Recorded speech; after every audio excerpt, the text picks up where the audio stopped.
perguntei aqui o seguinte: se a chave não for de ouro, será que vale assim mesmo? Esse microfone lembra alguém, não é verdade? Com muitas emoções.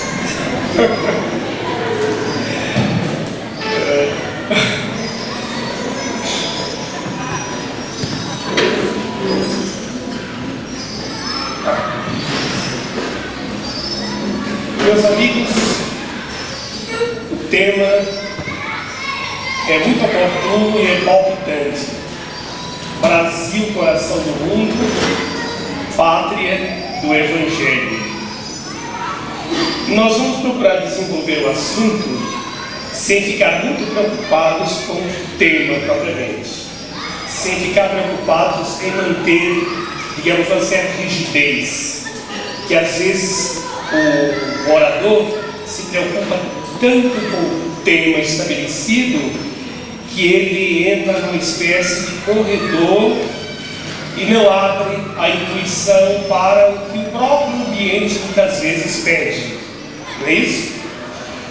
Mas o centro das nossas ideias, da nossa exposição, é exatamente este que está estabelecido: Brasil, coração do mundo, pátria do Evangelho. Primeiro vamos colocar o seguinte: hoje a situação está muito difícil em toda parte do mundo e também no Brasil. Existem crises generalizadas, como se o mal andasse solto por toda parte. Nunca se viu tanta corrupção, tantos acidentes urbanos, tanta violência, tanto tráfico de droga, enfim, nunca se viu tanta maldade, inclusive aqui no Brasil.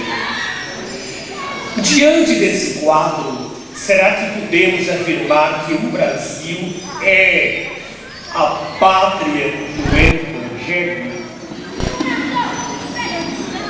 Nós entendemos a coisa da seguinte forma: o Brasil tem potencial, continua tendo todo um potencial para ser de fato a pátria do Evangelho.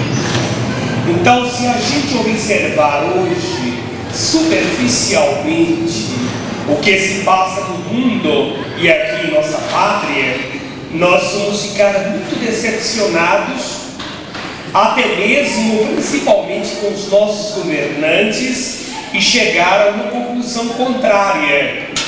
A gente não vai concordar com Humberto de Campos quando escreveu que o Brasil é a pátria do Evangelho. Mas se essa nossa observação é mais profunda,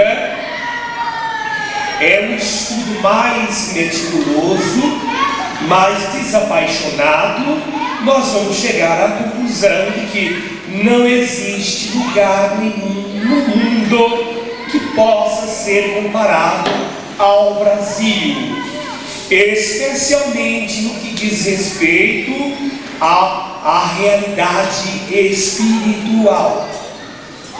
Um exemplo que nos ocorre nesse momento: há coisa de uns 3, 4 anos, eu estava viajando para a Europa, e bem no aeroporto, na alfândega, conversando com um policial, Polícia Federal de lá, que está ali conferindo os passaportes, eu fiz uma pergunta interessante. Eu disse: você está aqui diariamente, nesse grande aeroporto, em contato com gente de toda parte do planeta.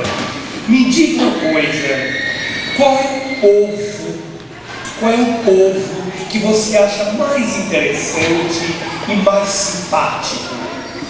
Aí ele deu uma gargalhada, olhou para o companheiro e disse: você sabe muito bem, vocês brasileiros são demais. Usou até uma expressão nossa, da nossa gíria: vocês brasileiros são demais.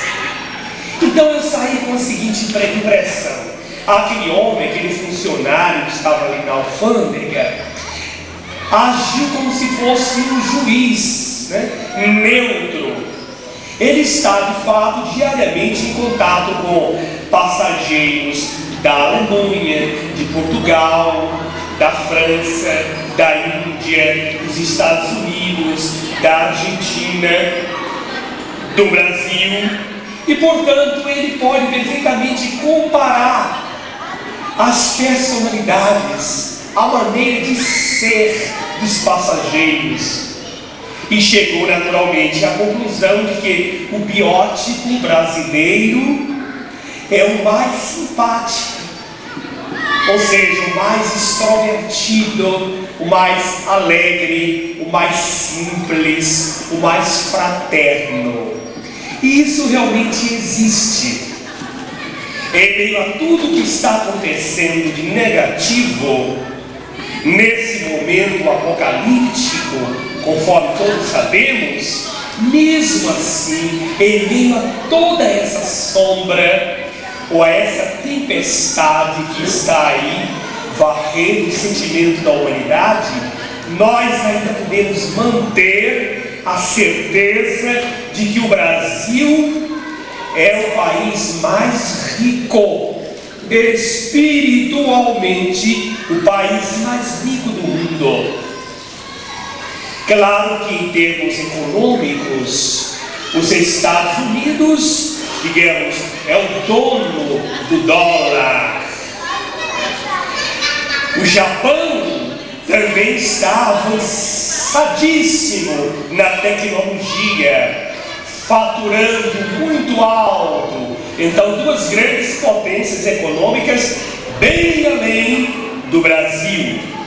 Mas a nossa riqueza, como dizem os espíritos, ainda está guardada nas florestas, na capacidade criativa do povo e no subsolo. Quer dizer, existe uma riqueza material, mas também existe uma riqueza intelectual e sentimental. Por interessante que pareça, até mesmo cientistas da área da psicologia, da sociologia, da antropologia, já chegaram à conclusão de que um novo homem já surgiu, o homem que vai reger os destinos da nova civilização do terceiro milênio. E esses cientistas, que não são brasileiros, concluem que esse novo homem que já existe está aqui no Brasil, representando uma síntese de raças, representando um potencial de inteligência e sentimento. Por que o Brasil é considerado um país tão rico em, digamos, arte, em variedade cultural? É o país mais cosmopolita do mundo. Se você chega, por exemplo, num país como Itália, você gosta muito porque o país é bonito, é aconchegante, é agradável. A música italiana toca muito os nossos sentimentos, mas a atitude dos italianos nas suas casas, na rua, nas lojas, é muito diferente. A atitude ou a personalidade é muito diferente da performance, da maneira de ser do brasileiro. Lá, digamos, no seu cotidiano, os brasileiros não são recebidos. Brasileiros, argentinos, indianos, americanos, seja quem seja, estrangeiros, não são recebidos de braços e corações abertos, assim como acontece aqui no Brasil. Se, por exemplo, nós chegamos hoje em Ilhéus, ou em outra qualquer cidade da Bahia ou do Nordeste, nós observamos a participação e a presença de muitos estrangeiros, turistas ou não, estrangeiros que ali chegaram, se estabeleceram com a família e estão vivendo alegres e felizes felizes, encantados com o clima do país, do Nordeste e com o jeito de ser dos brasileiros. E os brasileiros recebem essas gentes, essas famílias, esses povos, sempre em clima de festa, de braços e corações abertos. Como se na consciência do brasileiro já existisse latente uma ideia de universalidade. Por exemplo, enquanto o italiano ou mesmo o argentino bate o pé no chão e diz: este país é meu, dá a impressão de que esse sentimento não existe no coração dos brasileiros. Os brasileiros pensam: este país é nosso. É aqui onde os turistas se sentem mais à vontade, mais felizes, de certo modo mais livres. Claro, nós temos que nessa observação colocar o seguinte: este momento, o momento atual, apocalíptico, é diferente, é atípico, é assustador e é preocupante. Mas nós estamos falando da realidade existencial, da cultura e da personalidade dos povos, especialmente do povo brasileiro.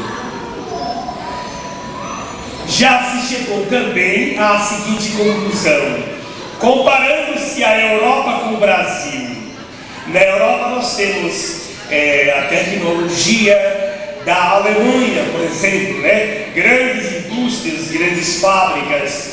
Na Europa nós temos a inteligência dos franceses, onde aconteceu a grande revolução política. Na Europa nós temos a capacidade empreendedora de descoberta, de enfrentar o desconhecido, típica dos portugueses. A Europa, dizem esses cientistas, foi feita, ao que tudo indica, a Europa foi feita para pensar, mas o Brasil foi feito para amar. Por quê? Porque aqui nós temos o que noutros povos, noutros rincões, não se verifica normalmente. Nós temos um potencial de sensibilidade incrível. Por exemplo, falando-se em arte, em cultura e música, uma Daniela Mercury é uma figura típica do Brasil.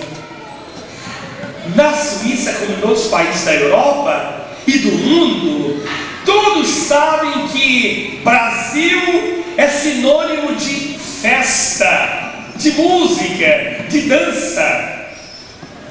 Por coincidência, há coisa de uns 4 meses, eu estava na Europa com a minha esposa, com a Isa, e nós pegamos um ônibus coletivo em Genebra, saindo do aeroporto para a residência da doutora Terezinha Rey, uma amiga que nos hospeda lá.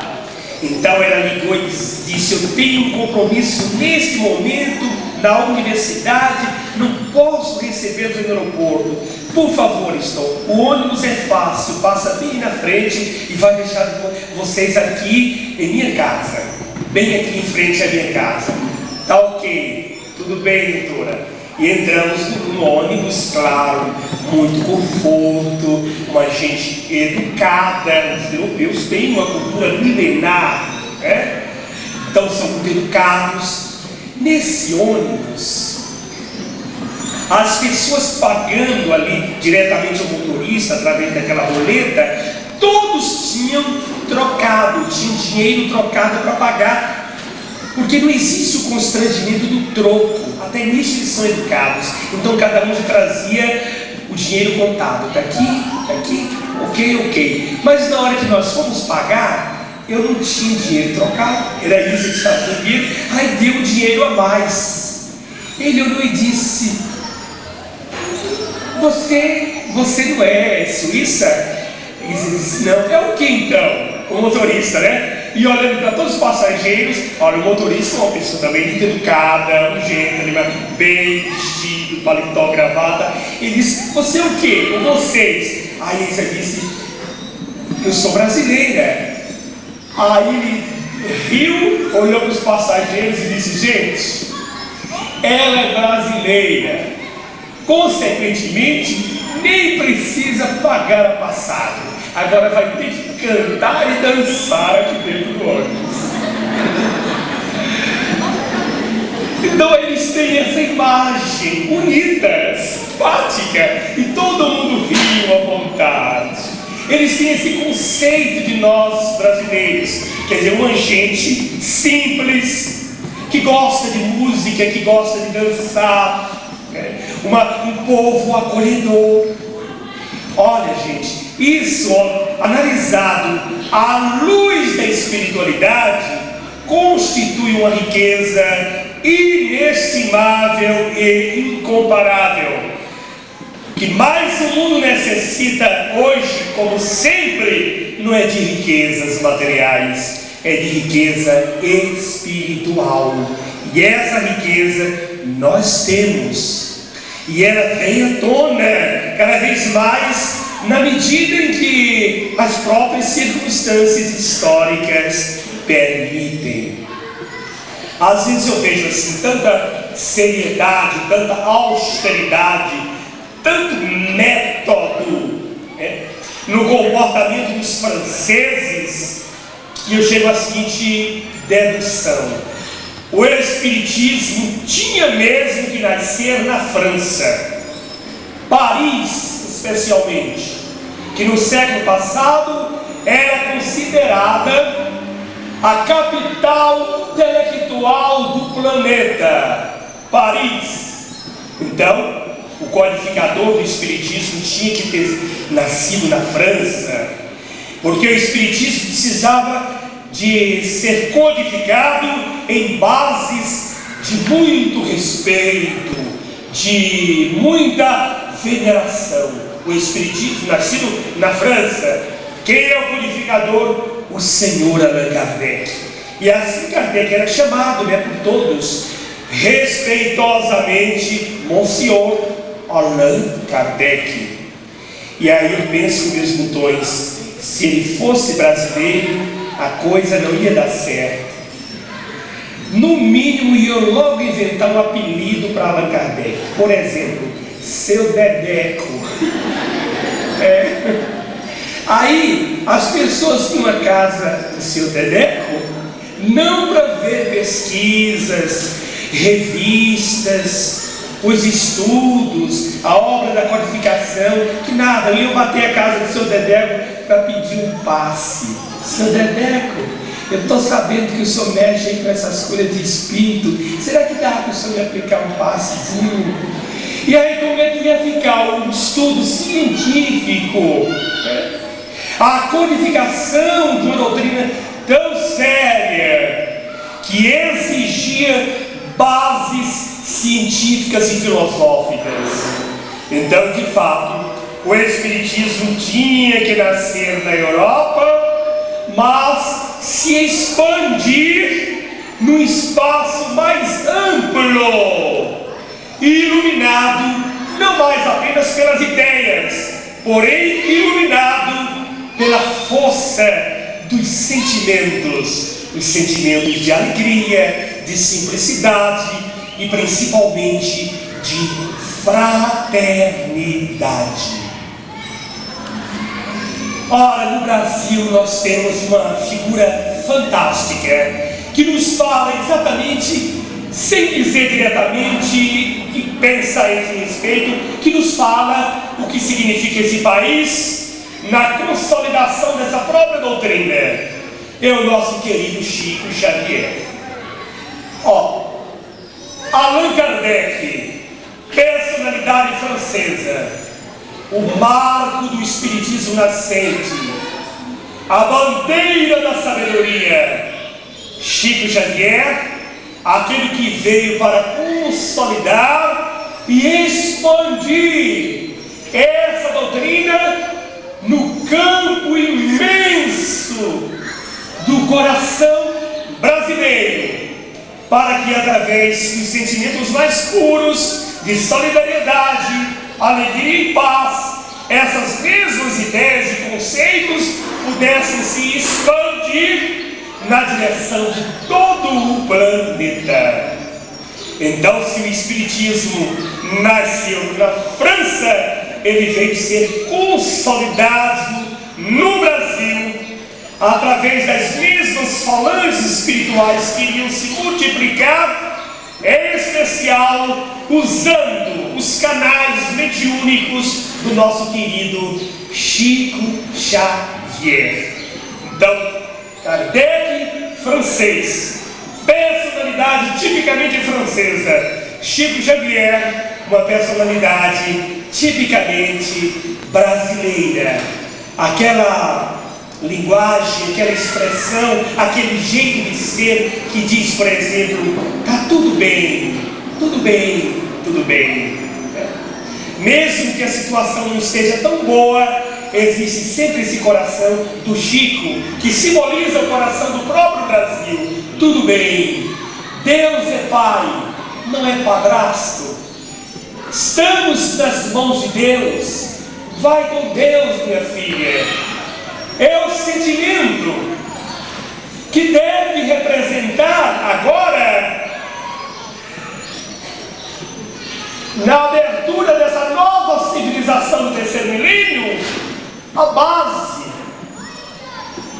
No século XX, nós tivemos a predominância da razão, da ciência, da tecnologia, consequentemente, das construções materiais, científicas e tecnológicas que acabaram por construir a própria bomba atômica.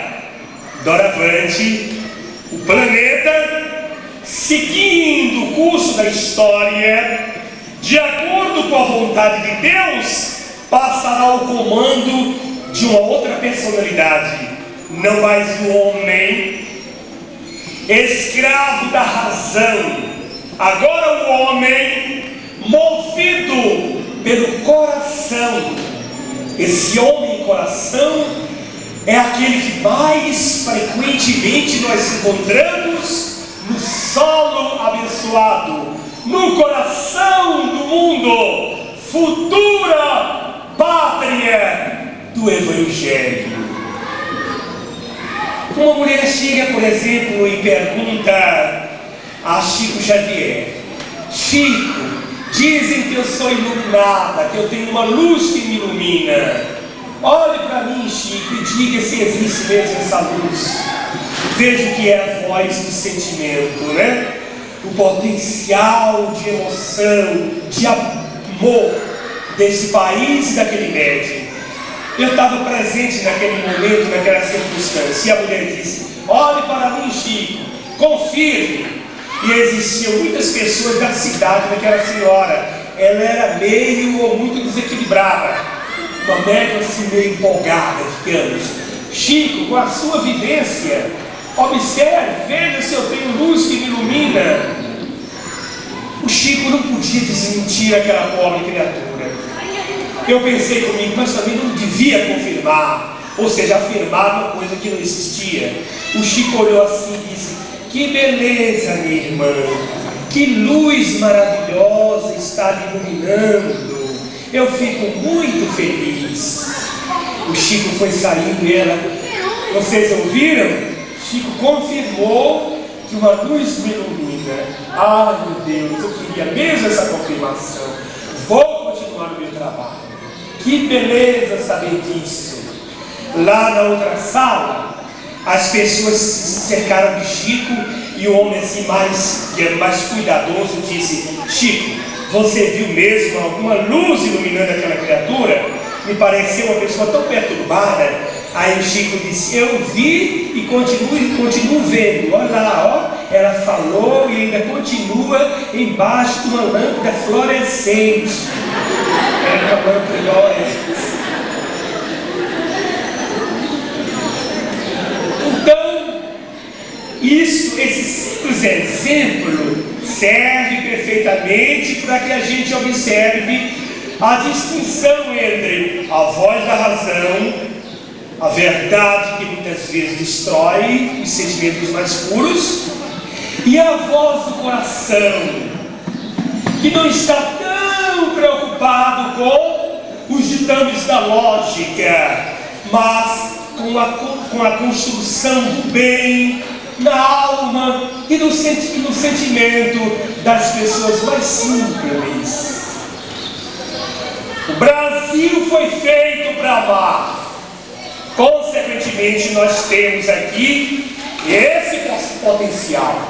Podemos até chegar à seguinte conclusão também: vamos dar um tempo. Quando assentar a poeira dessa transição planetária do Apocalipse, com certeza, quando tiver acontecido a necessária seleção de valores, com certeza nós teremos o Brasil se projetando na vanguarda do mundo. É o Brasil, segundo nos disse a própria espiritualidade um dia desses, é o Brasil que um dia vai amamentar o mundo. Nós podíamos fazer perguntas simples, por exemplo, por que é que o Brasil tem a maior ecologia do planeta? Por que é que o Brasil é o país da alegria, da festa do carnaval? Por que é que o Brasil é um país jovem, apenas 500 anos, que manteve uma unidade cultural e linguística, o que não aconteceu com nenhum outro país do mundo? Por que que o Brasil guarda esse potencial, essa expressão de espiritualidade, como também não se verifica em nenhum outro continente?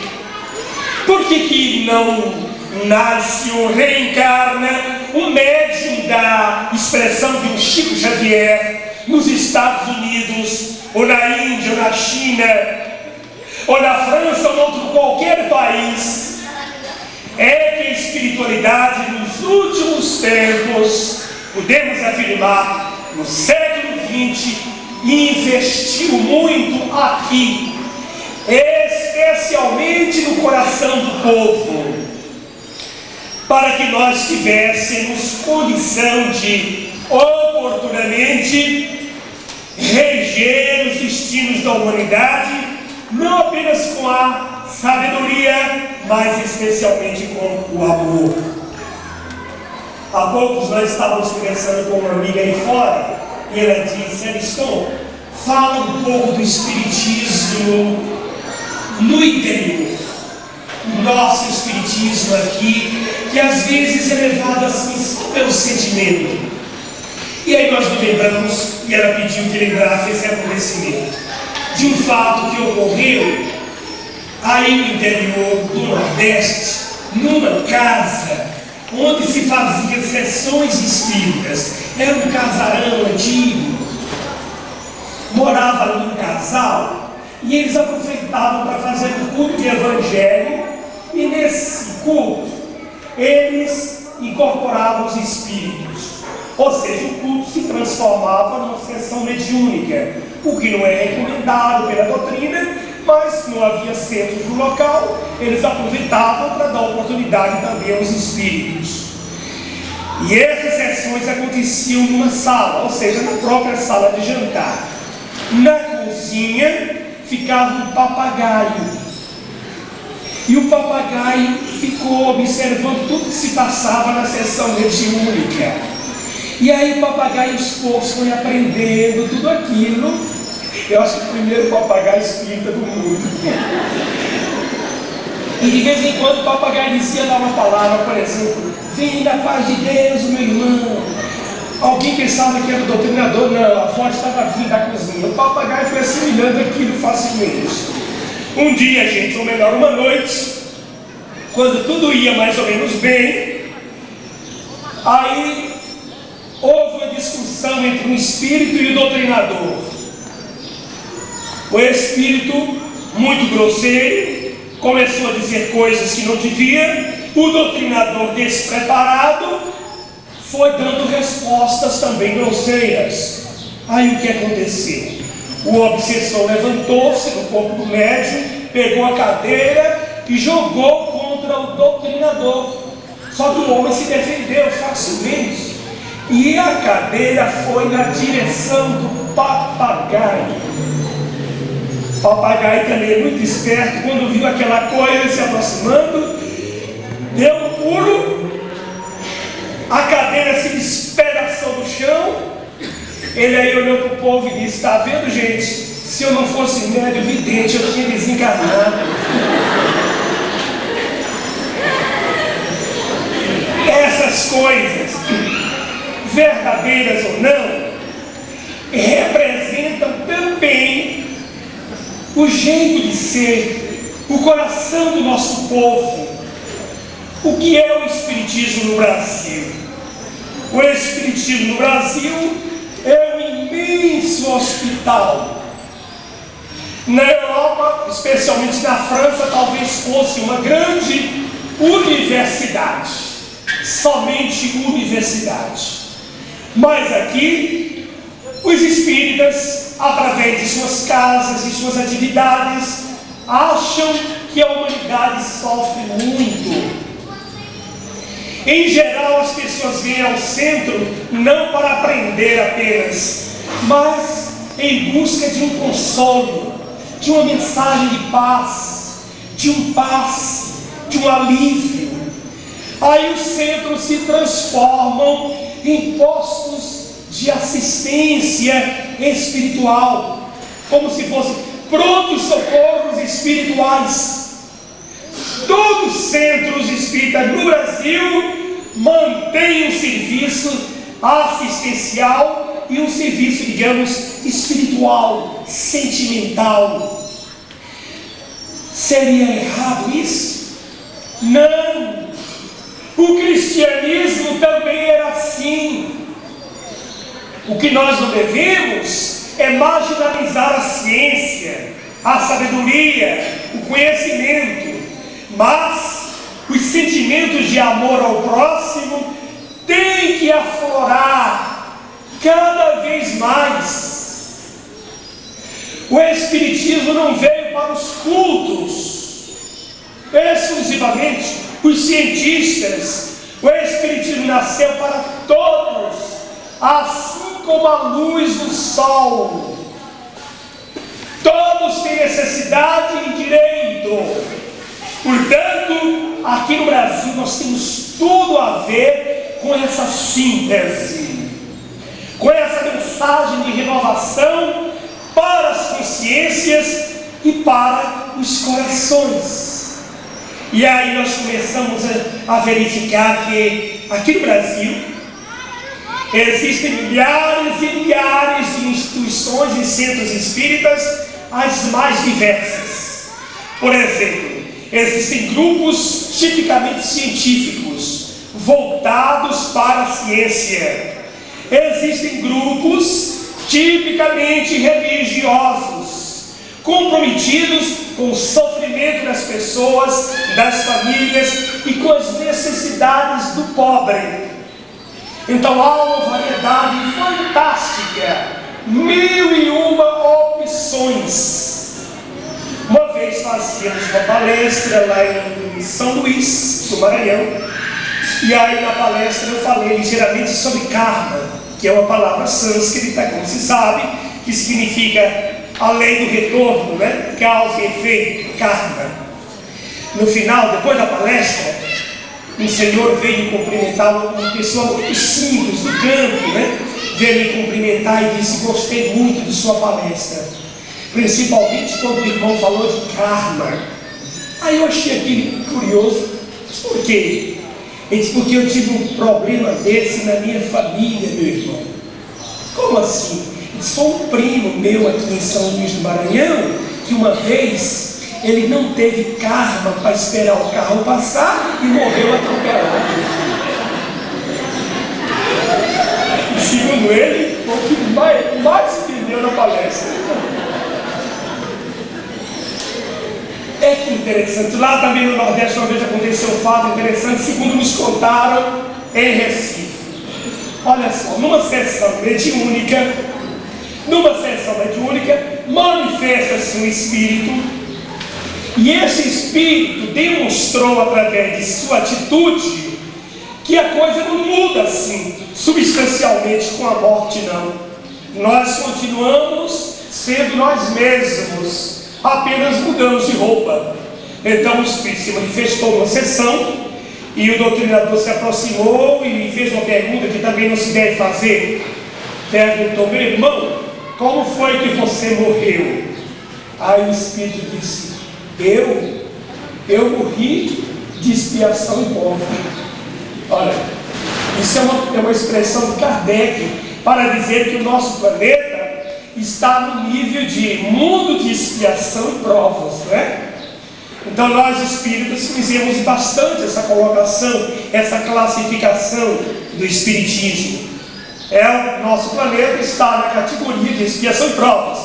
Agora, nesse momento de transição, nessa virada do milênio, ele passará a pertencer aos mundos de regeneração.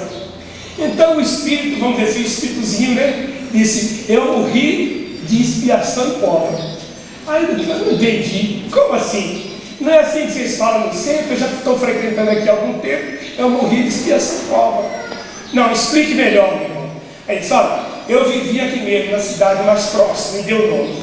E eu era um homem muito curioso. Muito curioso.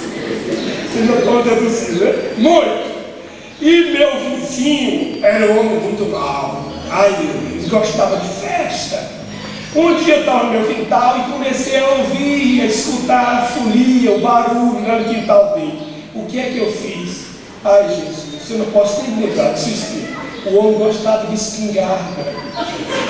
Olha, eu subi numa escada para espiar o que estava acontecendo. Ele pegou a espingarda de pova e paf, me matou. Por isso eu morri de expiação e prova. Vocês podem pensar o seguinte: será que isso aconteceu mesmo? Olha, se aconteceu ou não aconteceu, nós não estamos presentes. Mas é possível. É possível, porque a vida continua. Isso é título de um dos livros de André Luiz. A vida continua. E os espíritos, ou seja, as pessoas que vivem do outro lado, elas não são melhores nem piores simplesmente por estar sendo espíritos. Nós desencarnamos e passamos para o outro lado, simplesmente, como diz o Falabella, nós passamos a viver no segundo andar, ou seja, no plano espiritual, tendo levado toda a nossa bagagem naturalmente. Lá em Sobradinho, uma vez, nós sentimos falta de um pessoal, uma família que há muito tempo não ia ao centro. Sumiu. Estavam sempre ali, ele e ela, principalmente o casal, sempre nas nossas reuniões. Depois de um longo tempo, eu e mais um amigo resolvemos fazer uma visita àquela família, um barraco meio distante. Eu cheguei lá e disse: Dona Maria, como é que vai? Tanto tempo que vocês sumiram. Aí ela disse: eu vou bem, meu irmão. Não vou melhor por causa do que aconteceu com o Joaquim, meu marido. Aí ele disse: o que foi que aconteceu? Ela disse: pois é, o irmão não ficou sabendo não, né? Joaquim desensossou. Aquilo me deu uma confusão. Que palavra é essa que eu nunca escutei, dona Maria? Ela disse: não é assim que vocês falam no centro? O pobrezinho desensossou. Eu disse: ah, entendi, ele desencarnou. Ela disse: não, senhor. Hoje em dia, quem desencarna é rico. O pobre, quando morreu, estava tão magro, coitadinho, que só tinha osso. Olha a explicação, lógica, né? Só tinha osso, então ele desensossou mesmo. Tá bom. conversamos um pouco mais. Aí no final, gente, eu me lembrei que ela tinha um gato muito bonito, um gato angorá. Para que eu fui fazer a pergunta? Eu disse, Dona Maria, e aquele gato lindo que a senhora tinha? Ela disse, pois é, desengatou. Ó, a doutrina é de Kardec, mas a linguagem é dela. Ela inventou aquelas palavras e pronto. Qual a lição que fica nisso? E no Espiritismo, especialmente aqui no Brasil, todo mundo tem espaço, tem oportunidade. É uma doutrina que atende aos apelos da consciência em busca de mais luz, a luz do conhecimento, mas também atende aos clamores dos corações aflitos, necessitados de paz, de alegria, de esperança, de consolação e de amor. Quando nós estamos já na antivéspera, por assim dizer, desse novo milênio, é natural que nós façamos uma avaliação de tudo que significa ciência, conhecimento, religião, religiosidade, espiritualidade, gente, cultura, povos. Porque assim nós vamos naturalmente admitir que não é por acaso ser o Brasil um país tão grande em território geográfico, não é por acaso ser esse país tão grande em sentimento de solidariedade, de amor, de alegria, de paz, de festa. Temos a riqueza espiritual de que o mundo necessita e vai necessitar muito mais, porque está latente no solo sagrado do nosso povo essa riqueza, a riqueza espiritual, mediúnica. Não estamos ainda sendo a pátria do Evangelho, mas seremos a pátria do Evangelho. Vamos iluminar todos os quadrantes do planeta a partir do instante em que assumirmos verdadeiramente o nosso compromisso espiritual perante o próximo e perante o mundo. O Espiritismo veio ao planeta trazido pelas mãos sábias e generosas do Cristo Jesus, o governador excelso do mundo. E ele, assim como os espíritos superiores, com certeza confia e confiam na nossa capacidade de perdoar, de servir, de estudar e de avançar em busca de horizontes sempre mais vastos e mais luminosos. O Cristo espera de cada um de nós, os espíritas ou os verdadeiros cristãos da atualidade, um compromisso, hoje um compromisso muito especial, que sejamos capazes de dar as mãos uns aos outros, entoando o hino da verdadeira fraternidade, e que daqui possa emanar essas luzes que a espiritualidade nos tem oferecido, e que essas luzes transformem o coração da própria humanidade. O Cristo Jesus espera muito de nós, principalmente nós espíritas cristãos, que já sabemos colocar os pés na senda da eternidade e estabelecer a necessária sintonia com as luzes do infinito, sentindo a presença de Deus na intimidade do próprio coração e sentindo assim Deus, a alma do universo,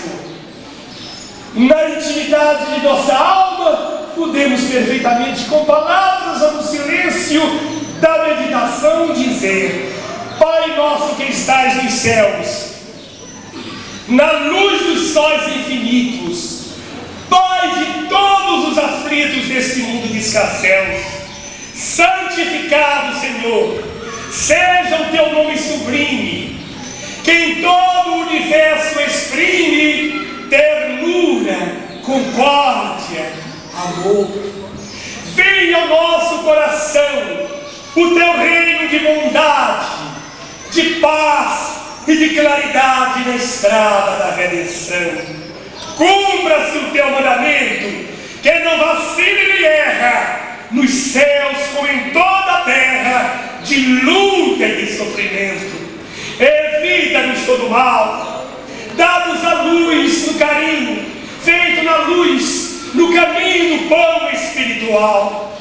Com a proteção de Jesus, livra nossa alma do erro, sobre o mundo de desterro distante de tua luz. E perdoa-nos, meu Senhor, os débitos tenebrosos, de passados escabrosos, de iniquidade e de dor. Auxilia-nos também nos sentimentos cristãos a amar nossos irmãos que vivem longe do bem. Que a tua ideal igreja seja um lugar da caridade, onde se faça a vontade do teu amor. Assim seja.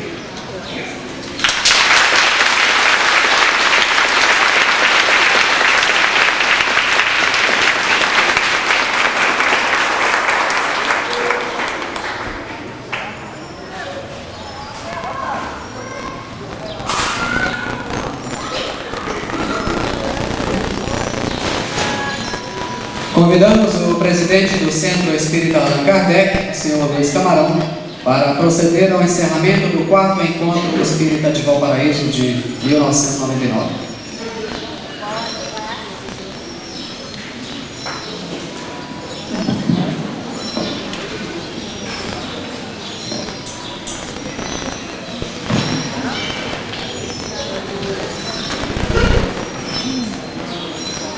É difícil falar, né, depois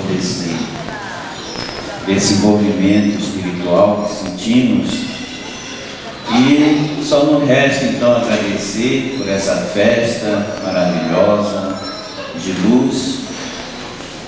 Primeiramente a espiritualidade que oportunizou esse nosso encontro e que nos assistiu durante todo o desenvolvimento do nosso 4º Encontro Espírita de Valparaíso.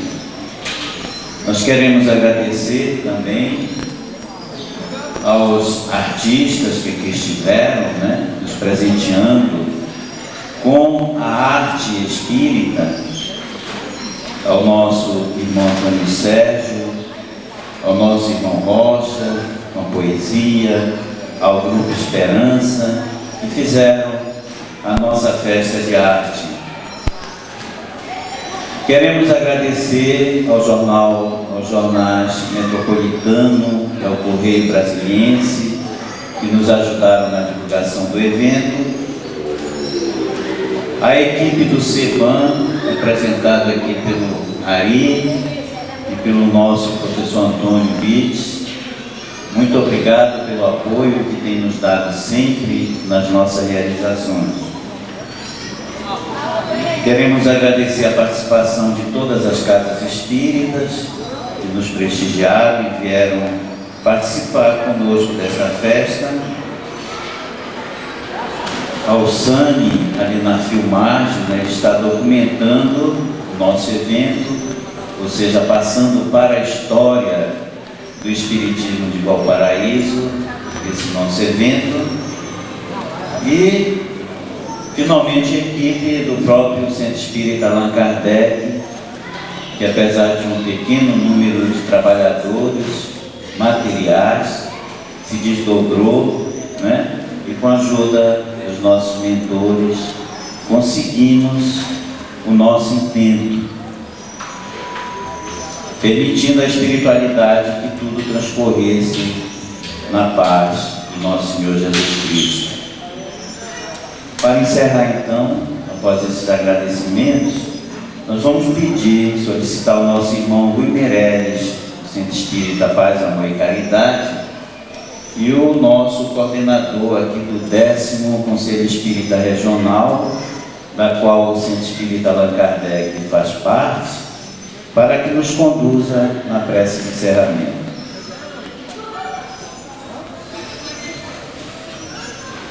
Bem, irmãos, antes de proferirmos a prece de encerramento desse evento, tenho certeza foi maravilhoso para todos nós. Nós queremos, em nome do Conselho Espírita Regional da 10ª Região do Estado de Goiás, parabenizar e agradecer aos abnegados irmãos do Centro Espírita Allan Kardec aqui de Valparaíso pela realização desse 4º encontro. Dizer da importância desses eventos, porque além não só de divulgar a doutrina espírita, temos a oportunidade de sermos lembrados e relembrados dos nossos grandes deveres para com essa mesma doutrina. E eu gostaria, para inclusive dizer, já depois de tantos brilhantes depoimentos aqui e exposições, da importância do Brasil nesse contexto, que inclusive a Ariston nos colocou muito bem, por ocasião do 2º Congresso Espírita Mundial, realizado em Lisboa, nós tivemos a oportunidade de assistir a uma exposição de um irmão nosso português, presidente de um centro espírita lá em Lisboa. E em determinado momento da sua exposição, ele nos fazia quase em súplica um pedido: vocês brasileiros, por favor, sustentem o espiritismo no mundo. Dizia ele da importância assumida pelo Brasil nesse contexto mundial do espiritismo. Eu achei super interessante que ele dizia o seguinte: aquilo que vocês no Brasil fazem nas esquinas, nos rádios, na televisão, nos jornais, aqui nós só fazemos dentro da casa espírita. Ele falava para nós assim: nós começamos um trabalho de divulgação do espiritismo aqui em Lisboa, através de mensagens distribuídas nas reuniões públicas do Centro Espírita. Então, vejam, está aí retratada nas palavras do nosso irmão português essa importância, entre aspas, do Brasil nesse contexto mundial. E hoje nós podemos aqui presenciar, não é, essas confirmações através das várias exposições do painel e da exposição do nosso irmão Ariston. Então vamos nesse momento, irmãos, fechar os nossos corações para que possamos abrir o nosso entendimento. Vamos serenar as nossas mentes. Vamos refletir por esses instantes sobre tudo aquilo que aqui foi dito e mais uma vez agradecer ao Mestre Jesus pela oportunidade do estudo e do aprendizado da tarde de hoje. Agradecer ao Mestre pelos conhecimentos que adquirimos, pela consciência já desperta, do nosso trabalho que devemos desenvolver na seara bendita por Cristo. Agradecer ao Mestre por essa doutrina que tem nos ensinado tanto. Agradecer a Jesus por tantas casas espíritas, por tantos irmãos, de mãos dadas nesse trabalho que conduz seguramente o homem à felicidade. Agradecer a Jesus por esse evento, por mais essa oportunidade, e que nós todos, irmãos, com as bênçãos do Mestre Jesus, possamos estar de mãos dadas no trabalho da edificação, da paz e da felicidade no mundo, e que assim seja.